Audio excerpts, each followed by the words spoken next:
સુદ પાંચમ એટલે કે વસંત પંચમી.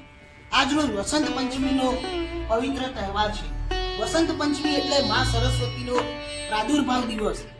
શ્રી કૃષ્ણના અંશમાંથી મા સરસ્વતીને ઉત્પન્ન થયા છે અને શ્રી કૃષ્ણે એવું કહ્યું હતું કે આજના દિવસથી જે પણ વ્યક્તિ વિદ્યા આરંભ કરશે તે જ્ઞાની અને મહાન બનશે.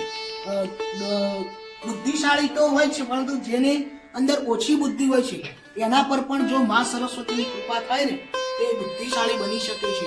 અને આજના દિવસથી જ વિદ્યાનો આરંભ કરવાથી મનુષ્યને ચોક્કસ સફળતા મળે છે. અને વસંત પંચમી એટલે કે આજના દિવસથી જ વસંત ઋતુની શરૂઆત થાય છે.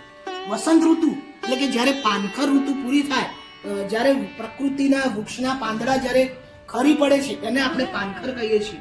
અને પાનખર પછી જ્યારે નવી લીલીછમ વનરાજી જ્યારે ચોમે પ્રસરાય છે અને સુંદર વાતાવરણનું નિર્માણ થાય છે એને જ આપણે વસંત પંચમીના નામથી ઓળખીએ છીએ.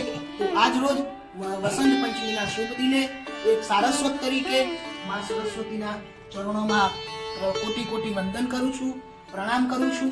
અને મા સરસ્વતીને એટલી જ અભ્યર્થના કરીશ કે મને અને મારા વિદ્યાર્થીઓને ખૂબ જ સારી વિદ્યા આપો, સારું શિક્ષણ આપો અને પ્રગતિના પંથે લઈ જાઓ. એવી મા સરસ્વતીના ચરણોમાં કોટી કોટી વંદન.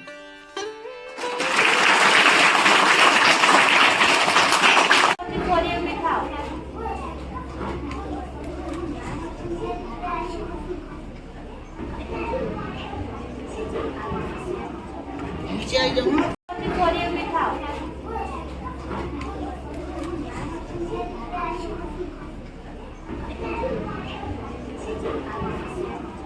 નીચે આવી જાઉં.